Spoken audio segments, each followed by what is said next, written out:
Salut l'équipe, j'espère que vous allez bien. Une nouvelle vidéo sur montage guépard, comment détourer quelqu'un en sur Premiere Pro. J'ai vu cette vidéo et je sais pas comment faire. Moi, j'utilise After Effects pour ça. Donc j'attends de voir ce qu'il va nous montrer. Sur Montage Guépard, super content de vous retrouver aujourd'hui pour une nouvelle vidéo. On va parler de rotoscopie dans Premiere Pro. La rotoscopie, qu'est-ce que c'est sur un logiciel de montage? C'est tout simplement le fait de pouvoir détourer un sujet pour y placer du texte ou alors pour colorer le sujet. Il y a 50 000 possibilités. C'est quelque chose de très important qu'on va faire très régulièrement. Le problème, c'est que quand tu utilises Premiere Pro, c'était pas possible de le faire sur Premiere Pro. Fallait passer par After Effects. Le problème, c'est que si t'as pas After Effects, bah faut l'acheter. After Effects, c'est un logiciel qui est plus complexe, donc c'était un petit peu galère. Mais là, on a eu une nouvelle mise à jour sur Premiere Pro, et vous allez pouvoir faire de la rotoscopie directement sur le logiciel. Ça vient de sortir, je vous montre comment y accéder. On va se rendre sur notre Adobe Creative Cloud, on va sur Beta, et on va pouvoir télécharger Premiere Pro Beta. Voilà, parce qu'actuellement, c'est pas encore sorti. Après les gars, je pense qu'il y a un moment, je pense que le mieux c'est de poncer Premiere Pro à un tel niveau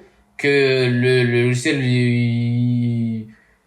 Bref, vous pouvez monter en dormant les yeux, le logiciel n'a plus de secret pour vous, et après passer à After. Après, faire les deux, je pense que c'est possible aussi, mais c'est des logiciels que je trouve quand même compliqués au début. On va pas se mentir, au début, c'est pas facile de les prendre en main. Donc, pour moi, il faut quand même un petit temps avant de pouvoir se lancer sur After Effects. On a simplement la bêta, mais on va pouvoir s'amuser les amis, regardez-moi ça.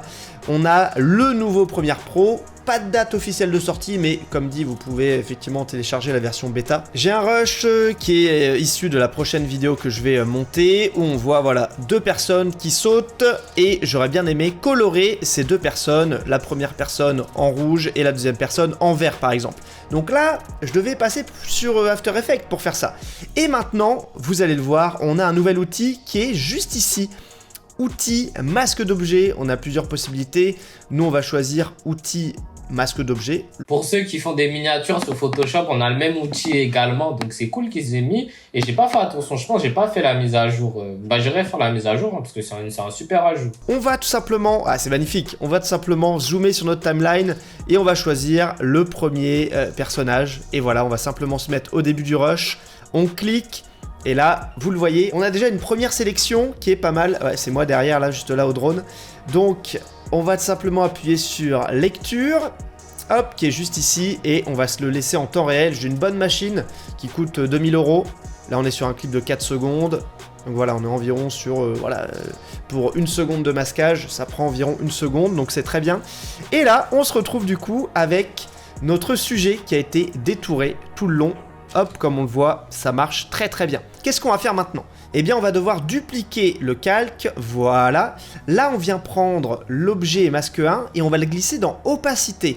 On clique et on va sur opacité, tout simplement. Là, je vais désactiver ma piste et là, vous le voyez, on a notre personnage. Alors, c'est pas parfait, mais honnêtement, ça marche très bien. Là, on voit qu'il reste un petit peu de sol. Après là, c'est normal, c'est parce que là, il a zoomé très profondément, mais quand on voit... au rush de base, là, vous voyez, en vrai, ça reste quand même... Puis dans tous les cas, la rotoscopie, on la fait pas sur des grandes étendues. Ça va être un truc de peut-être quoi, 4-5 secondes. Après, ça dépend de l'effet, mais... Vous voyez, on a notre personnage. Alors, c'est pas parfait, mais honnêtement, ça marche très bien. Là, on voit qu'il reste un petit peu de sol.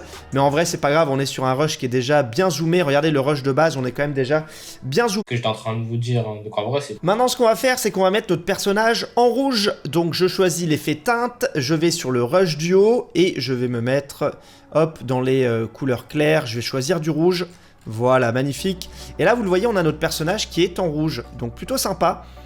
Hop, ce que je peux faire effectivement, si j'ai envie, voilà, que le rouge ne soit pas présent tout le long, on peut mettre clic droit ici dans opacité, on fait CTRL-clic et on va... Ça va être super rapide pour faire des effets. Après, t'es obligé de faire du dynamic link. Là, ça va être plus rapide, ça va faciliter la vie au monteur. Donc, comme je dis, hein, les outils vont être beaucoup plus rapides. Ce qui va faire la différence entre un monteur, c'est ce qu'il sait faire autre que le montage et sa présence en ligne. Sinon, je vous assure que tout le reste va être la même chose. Hein. Il n'y aura pas de nouveauté en vrai pour moi. Voilà. Mettre le rouge à certains moments. Hop, on peut faire un petit truc comme ça. Je sais pas trop ce que je fais. Hop, on va mettre des petits mouvements. Ok, on regarde ce que ça donne. Impeccable, impeccable. Alors, Ici, on le Quand j'ai vu ça, j'ai pensé à des vidéos de Mister Beast directement dans ma tête. voit. Ouais, on le voit. Il a sélectionné ensuite les autres personnages, les autres personnes. Donc là, on va simplement couper ici. Ok. Là, je vais venir, du coup, dupliquer cette piste-là. Je vais refaire un masquage. Je vais supprimer celui-ci. Je vais dupliquer. Voilà, mon premier calque. Ensuite, je vais juste ici sur outils masque d'objet. Et là, ça me trouve directement sublime. Ah, c'est top. Là, je viens cliquer sur la petite flèche de lecture. Oh là là, la vitesse. Là, je suis bien détouré en plus du fond. Donc, c'est plutôt cool. Ok.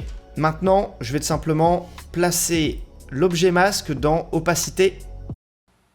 Je sais pas si on peut quand même. Vous savez que quand on fait un masque, on peut sur Photoshop, tu peux comment ça s'appelle? Que les contours soient un peu plus floutés voilà, que les contours soient lissés. Je sais pas si on a la possibilité de le faire. Là, j'ai pas l'impression. Ah, si contour progressif, c'est super. Hop, juste en bas. On peut le Comme ça fait une rotoscopie un peu plus naturelle. mettre ou là, c'est pareil. Et voilà. Et là, si je désactive, magnifique. Donc là, ça nous permet plusieurs choses déjà. Par exemple, si on veut que voilà, il y a un flou derrière, c'est aussi possible.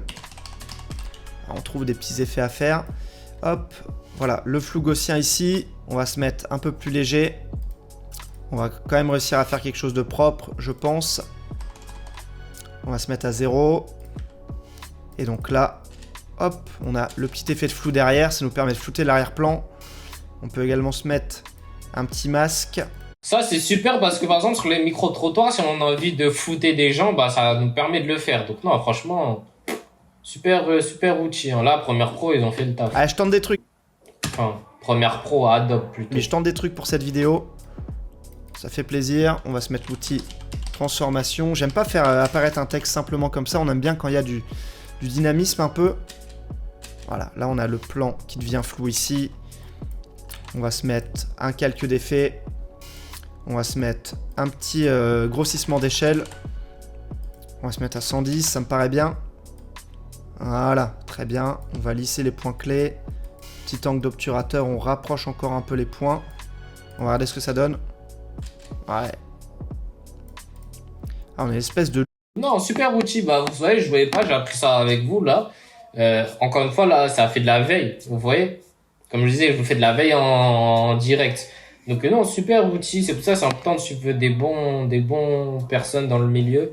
Là, je Guépard, j'aime bien ce qu'il dit. Donc, let's go, les gars. On se dit à la prochaine. Et puis, on est ensemble, l'équipe.